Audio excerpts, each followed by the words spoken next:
it's raining today. Although it's really light, it almost looks like it could be wet snow. It actually feels cold enough actually. And with that in mind, what did I read today? Kind of some interesting stuff. How about this first one? It seems like it's a common theme now where various countries, they want to build their own drones for usages versus relying on other countries' tech. This one says, Greece builds first locally made combat drone. Too bad it's war and combat related, huh? It says Greece has announced its first domestically built combat drone, the Grypas, with the initial scaled aircraft expected by 2025.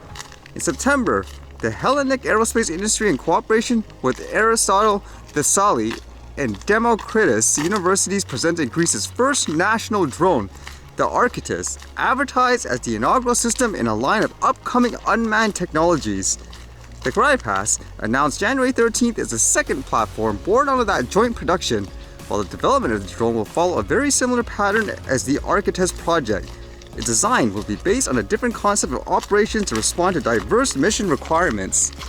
So apparently, according to this, they say that Archytas drone was meant for reconnaissance, I guess just to scope things out, but they say this one, it'll serve as a multi-purpose system equipped for combat assignments. So I'm guessing they mean things like weapons, correct?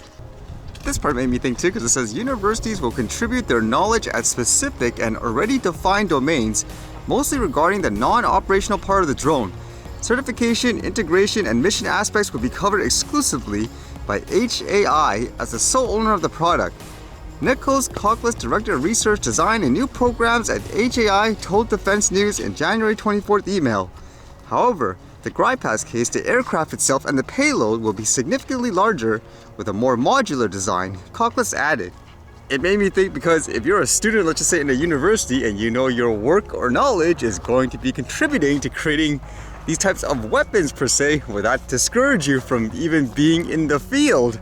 Or would you say it's just one of those things, you can't control how people use it, so you'll just pass on your knowledge and skills to whatever needs you, I guess. So it'll be kind of an interesting dilemma in that sense if you're someone just studying these types of technologies and all that.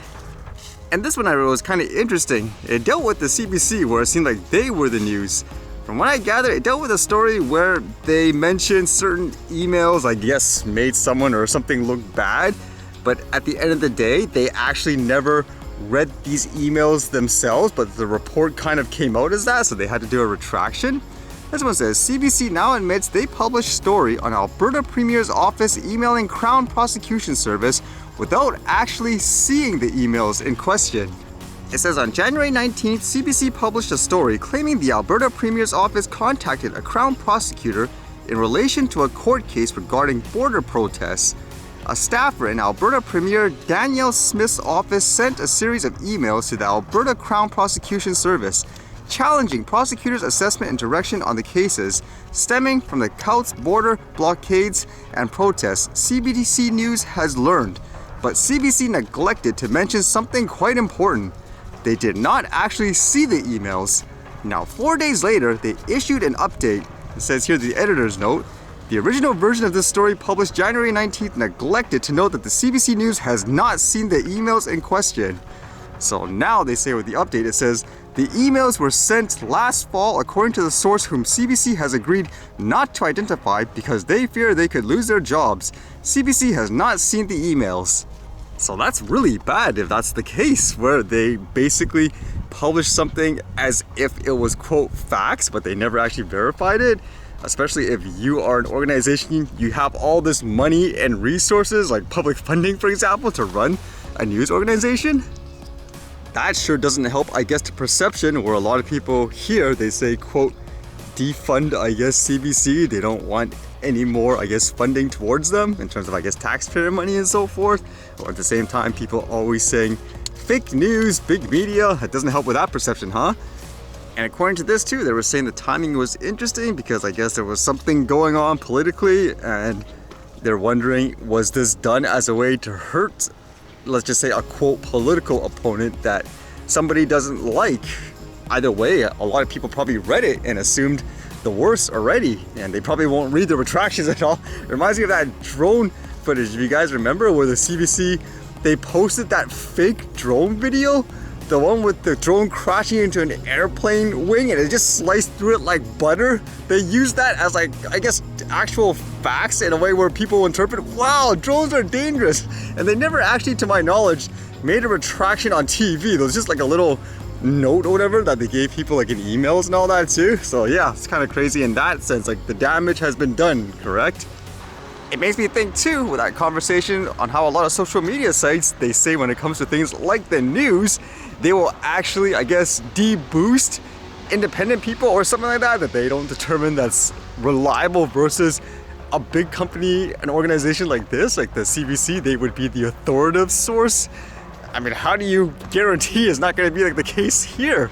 They make errors all the time.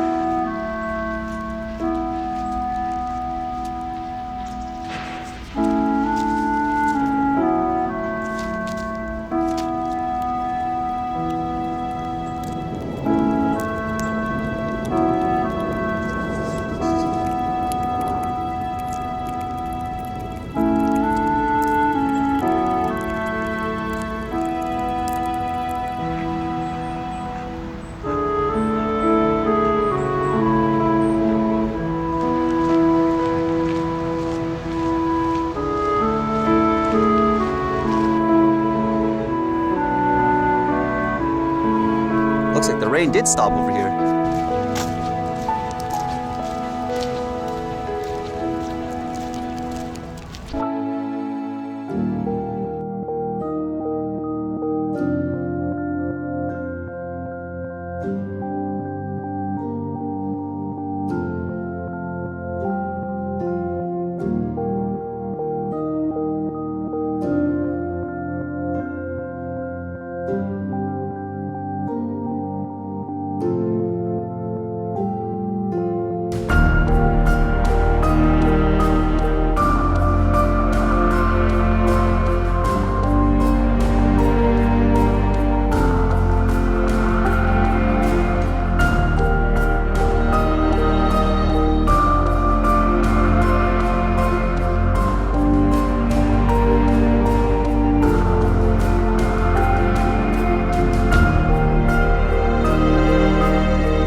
Alright, see you guys later.